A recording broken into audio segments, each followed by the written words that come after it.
committing atrocities against civilians. And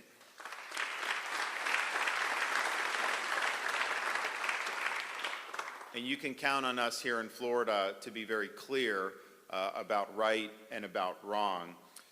This was, over the weekend, the largest number of Jewish civilians killed in a single day since the Holocaust. My wife and I are praying for the families of those killed and missing, particularly the at least 11 American citizens that have already been reported to be killed, and we fear it could be many more, and we do fear that there are Americans that could potentially be being held hostage right now. We too pray for the family of IDF Captain Abraham Hankin in North Miami Beach, who was killed in battle against Hamas terrorists Saturday night.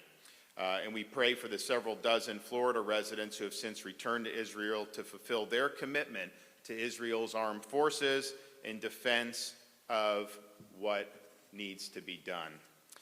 So I was sad to see the response from the administration be, in summary, just absolutely, you just throw your hands up and you wonder what's doing. They have, immediately after the attack, they had to delete a tweet from one of the State Department bureaus that said there should be no response. And then Blinken sent out a tweet calling for a ceasefire in this situation. What, you get massive terrorist attack and you're just supposed to sit there? And we all know the truth. If Hamas and Hezbollah and any Palestinian Arab simply laid down their arms tomorrow, that would result in peace. If Israel laid down its arms tomorrow, that would result in the destruction of the Jewish state. We know that. And so for having the administration do anything other than a unified voice saying that Israel should be able to defend itself and that we support that was honestly not surprising, but it's still very, very disappointing. Now's the time for leadership. Now's the time for the president to be out there, to be talking about how important it is that we're unified in the fight against terrorism. They should be talking about how it's wrong to support policies that enrich the Iranian regime. And this is something that started years ago. It wasn't even just with this $6 billion. The Biden administration made a decision to loosen sanctions on Iran. That caused a lot more oil money to go filling the coffers of the Ayatollah and the regime. When Iran gets more money, they are not using it to make life better for the people of Iran. What they use it for is to fund terrorism throughout the Middle East and indeed throughout the world. They send the money to Hezbollah. They send the money to Hamas. And that's exactly what we've seen. And yes, Iran was involved in orchestrating this attack against Israel. We know that. It's been reported. They deny it. But we're smarter than that. So this issue of Iran really being the clearinghouse for terrorist financing in the region is something that the United States needs to take seriously. We should use all available avenues to choke off money going to the Iranian regime. We should not have tax.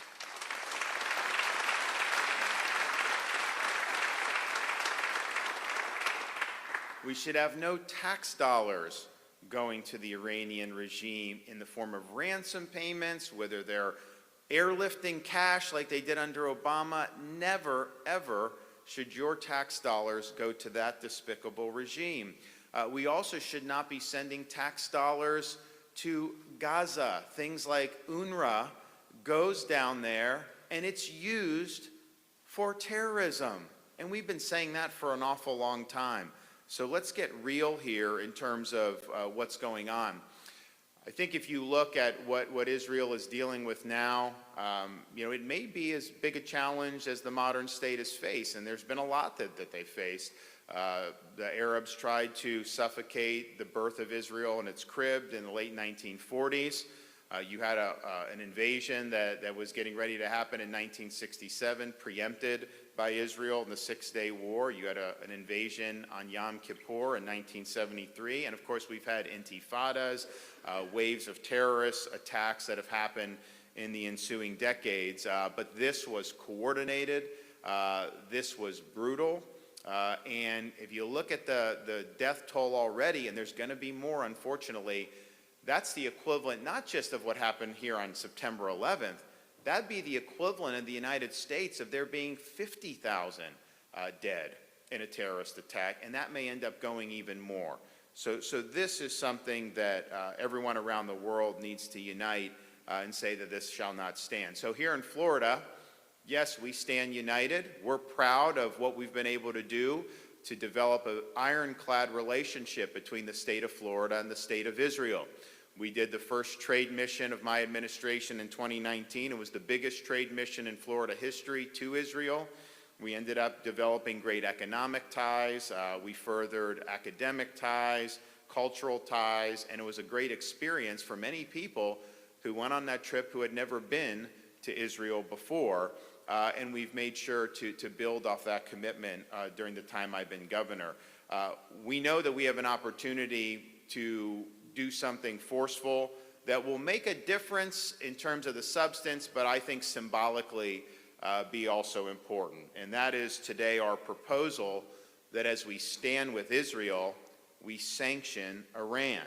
So we are going to roll out for the next legislative session a proposal to increase Florida's sanction on Iran and to block Iranian business in our state.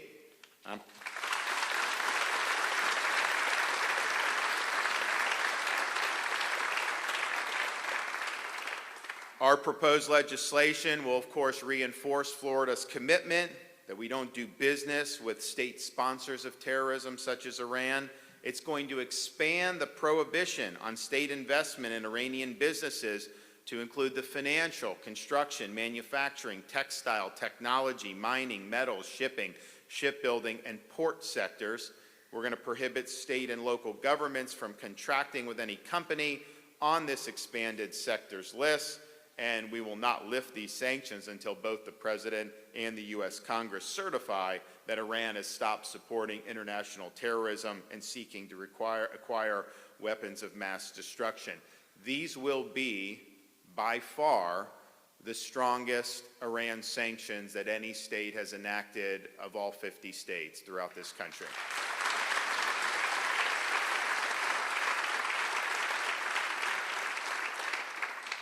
And why not lead as Florida? We've been leading on these issues since the time I became governor.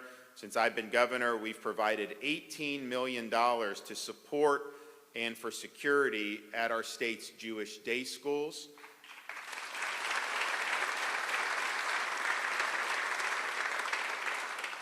We've prohibited state investment in companies who discriminate against Israel, such as with the BDS movement, and we were able to act very quickly against Airbnb when I became governor.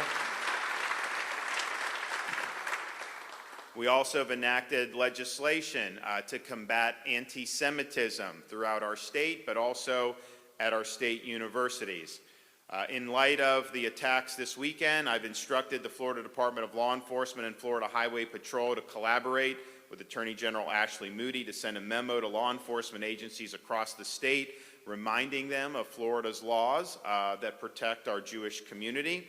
All law enforcement and prosecutors, it's reminding all law enforcement and prosecutors that any action that harbors terrorists are not lawful in the state of Florida, and that includes fundraising for Hamas or other terrorist groups. If you're doing that in Florida, you're going to be held accountable.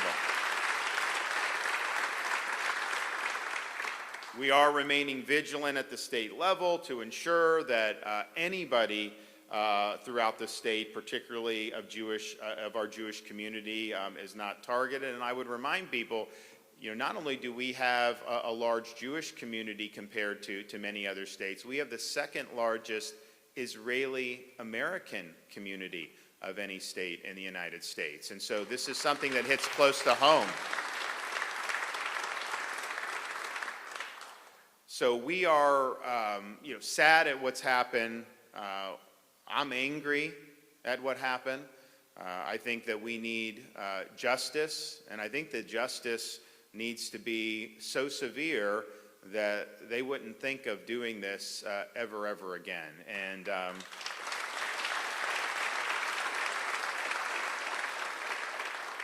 you can count on us to be a friend and to be an ally of the state of Israel and of the Jewish people. They know over there, and you all know who are with us today, it's not easy. You're always under siege in one way or another. But I think the spirit of saying that we lost our homeland before, we're never losing our homeland again, that's the spirit that's going to bring the people of Israel through a very trying time. And for us in Florida to be standing with them is very important. For us to be taking actions that'll actually have an impact is even more important. And I hope other states follow. And I hope the federal government follows suit and gets rid of this delusion that you can somehow play footsie with the Iranian mullahs. Put them in their place. Do not let them get any money flowing into their coffers, because you know that that's going to turn around and be used to fund terrorism against Israel and against our allies. I'm thankful to be joined today by a number of folks, our Lieutenant Governor, Jeanette Nunez, our Consul General, Mayor is here from the Israeli Consulate in Miami. And of course, Rabbi Lipsker is here. So I'm going to call each of them up to say a few words. So we'll start with the Lieutenant Governor.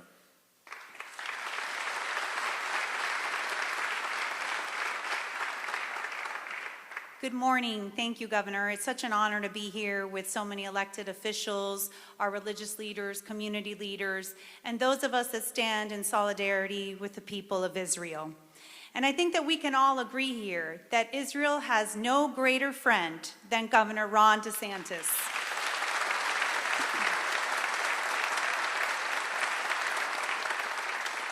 Because of his steadfast leadership, Florida has led the way in combating anti-Semitism. We have fought back against the BDS movement. As you heard the governor said, we have provided historic funding for security for Jewish day schools.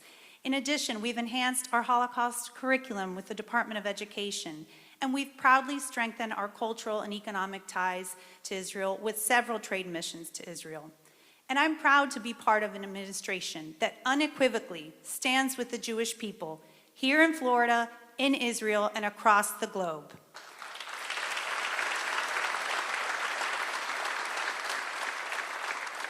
And our pledge to you is that we will always make sure that that special bond between Florida and the state of Israel grows stronger each and every day.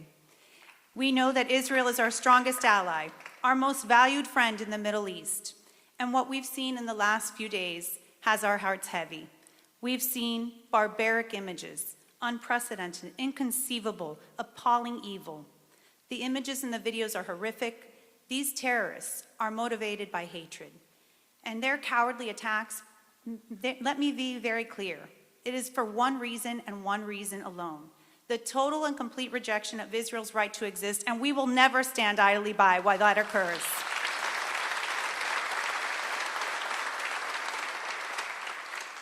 And what is even more disturbing is that we're seeing countries in our own hemisphere, countries like Cuba, Venezuela, Nicaragua, their tyrannical and dictatorial regimes refuse to denounce Hamas, and they're showing their true colors as they always do.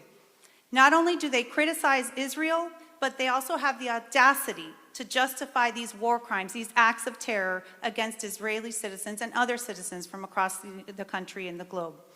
There are no two sides on this issue. There simply can be no willingness to concede.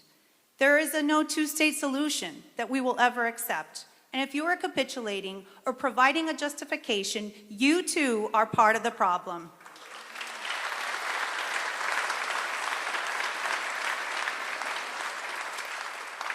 So today's announcement by Governor DeSantis reaffirms we will never do business or prop up terrorists or communists, and we're excited to work with the legislature to be able to accomplish that. Instead, we will stand up for Israel, for the courageous men and women of the Israeli Defense Forces who are bravely fighting as we speak, those that were with us in our own time of need. A friend of mine that I spent time with in my first trip to Israel, we were in Jerusalem, and he reminded me of the plight of the Jewish people, some of the most persecuted people on the planet. And his words of hope and comfort, they ring loudly today, just as they did during the time of Solomon. This too shall pass. Let it be a reminder of the fleeting nature of the human condition. Neither bad nor good times will last indefinitely. And as it says in Ecclesiastes, it reminds us that there's a time for war and a time for peace. But God has made everything beautiful in its time. So while in this season, let us all be encouraged to pray that the God of Abraham, Isaac, and Jacob would accompany the Israeli troops into battle, that he will fight alongside them as he always has, and that he will protect them from all harm. We know that Israel will prevail.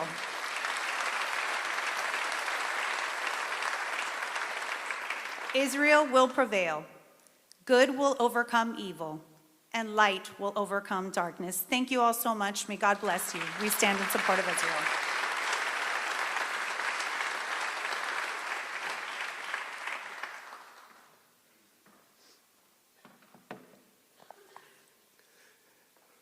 Before I really start with my words, Governor DeSantis, I want to thank you and thank the Governor. Very few people in this room know how much the Governor himself is involved with protecting Israel, with protecting the Jewish community here. His team is on my speed dial. The deployment of FDLE has been extremely important and helpful, supporting Jewish institutions, the rallies that we see happening these days and will continue to happen these days, in the next few days. Thank you very much for everything that you do. On October 13th, the Governor ordered the flags to be lowered to half-mast, and the Capitol will be lit in blue and white to remember the victims of this atrocity. I had the dreadful mission notifying the family of Captain Abraham Henking just a few days ago that they lost their son. Not only that, my brother himself fought shoulder to shoulder with Captain Abraham Henking. These are real people, real brave, courageous people who put their lives and lose their lives to protect the state of Israel.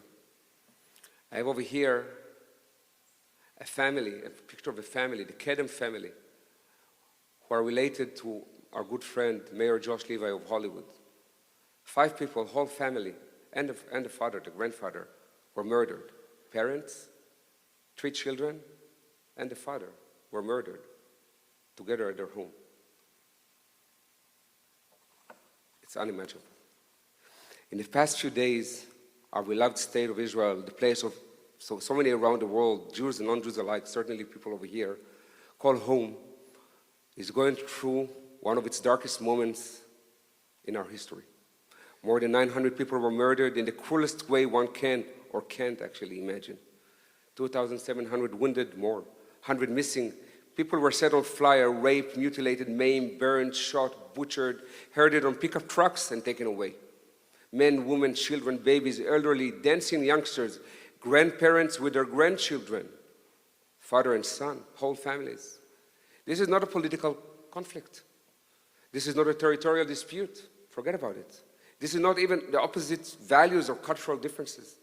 This is a war between light and darkness, between good and evil. And if you don't know on which side you are, you have a big problem. As days go by and the magnitude of this cruelty, dreadful nature of this attack is being revealed, it dawned on me that this is more than just a terror attack, albeit monstrous. This is a pogrom. This is a genocidal attack. These Hamas terrorists infiltrated Israel with the aim to kill as many Jews as possible. That was their sole purpose. Just like medieval times, just like the Holocaust days, in an attempt to achieve their ultimate goal, the goal of their leaders, the evil regime of Iran to destroy the state of Israel. Iran is behind all the evil in the Middle East and beyond. And Iran is everyone's problem. We've been saying that for decades, and it is clearer now more than ever. A long and gruesome war ahead. But we are rugged, we are strong, we are resilient. The war to eliminate Hamas and its allies has gone underway.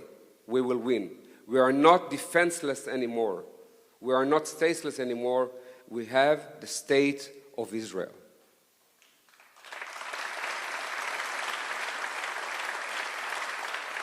And we also have you, the United States of America, as our best ally, and of course, these beautiful leaders and community of Florida. I want to thank again Governor DeSantis, Lieutenant Governor, all your cabinet members, all the elected officials in Tallahassee, in the Senate, in the House. Some of them are present over here. Thank you very much for coming. Democrats and non-Democrats alike, Democrats and Republicans alike.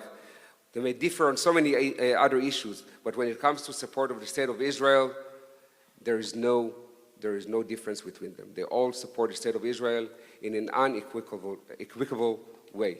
Thank you very much. Thank you very much for the support of the Jewish community and the commitment of the Jewish community for the state of Israel.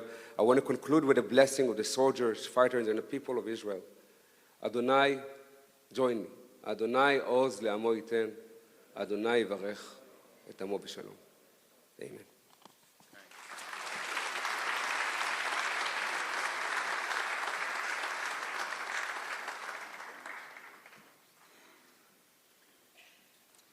With great gratitude to Almighty God and gratitude for saving our land, our people throughout history, and our personal gratitude for Almighty God allowing us to live in the best state of the United States of America.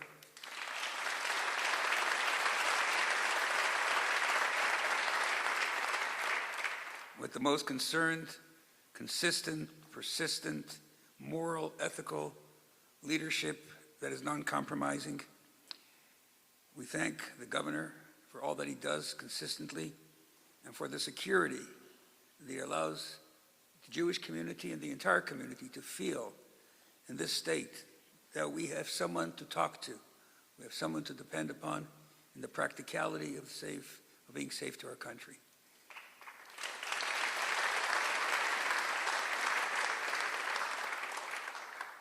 The big question that we all have, and the governor and the lieutenant governor are examples of that, is what are you and I doing for Israel?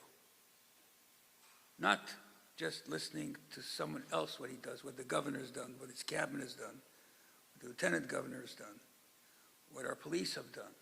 What do you and I do? We are not in Israel. We don't know how to shoot an M16. And if we came there, it probably would be a burden upon them instead of a help to them at this time. So what do we do? Of course, everybody knows the easiest thing to do, sometimes the hardest, but the easiest as well, is to give money. Doesn't take your time, doesn't take your effort, doesn't even take away from having the best lunch in the best restaurant. You can still do everything.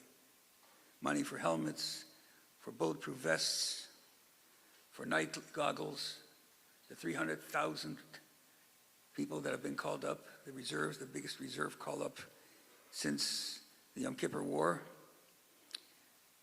We find out that many of them don't have vests, life-saving apparatus. So that's the simple thing that anybody can do. You can go online, and there are a number of valid organizations that will deal with that. But how do I do something personal? In the middle of the night tonight, we don't sleep tonight too much during these nights. We have contact with people that we have relationships with in Israel, both in the military and otherwise.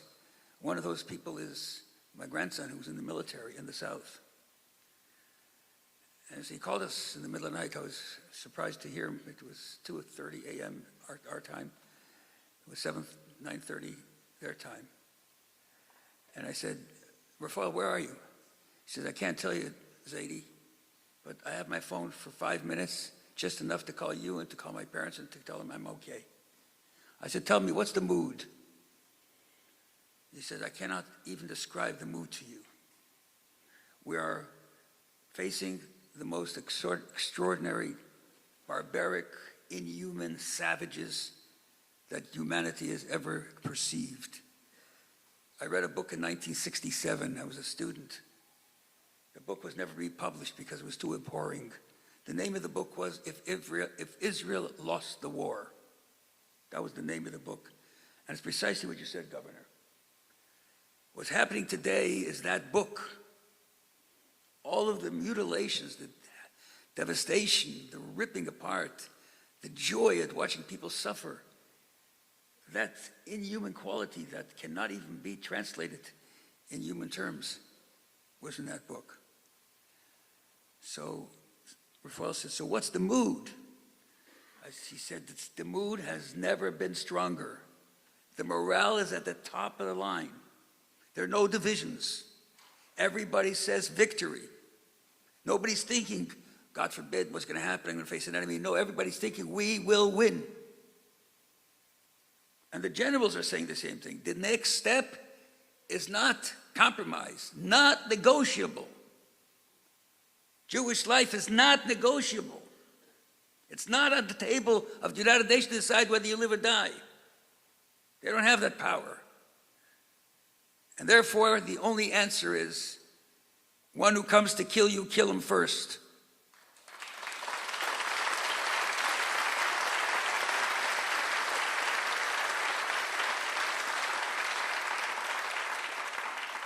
The greatest leader of our generation and past, the Lubavitcher Rebbe, he gave a response that was clear during the Yom Kippur War, during the Six-Day War, during the Lebanese times, during the Intifadas. He said, our response is power, strength, resilience. We're not letting savages define how we live. We live as Jews, which means the highest moral standards. We follow godly law. We add in our spiritual life, because in Jewish history, you can look at it, spirituality and our practical existence are interwoven. Whether you like it or not, whether you agree with it or not, it's the fact. So each one of us can add in our spiritual lives a little bit. Give more charity, be nice to somebody, call somebody that needs to be called to. Just give them courage. I asked our community, if you were in the front lines, you didn't have a gun in your hand, you don't know how to handle it, but you were under that canopy, under that helmet with the soldier. You were there. What would you do? The only thing that you could do to that soldier is say, we're going to win. Count on me. We have to come out of this room after hearing what the governor told us and the practicality of what's happening in the state of Florida.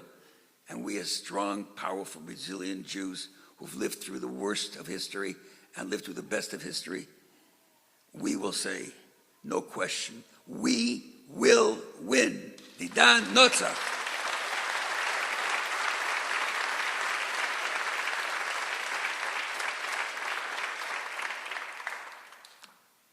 And we thank the governor and your staff for being here with us and giving us strength, encouragement.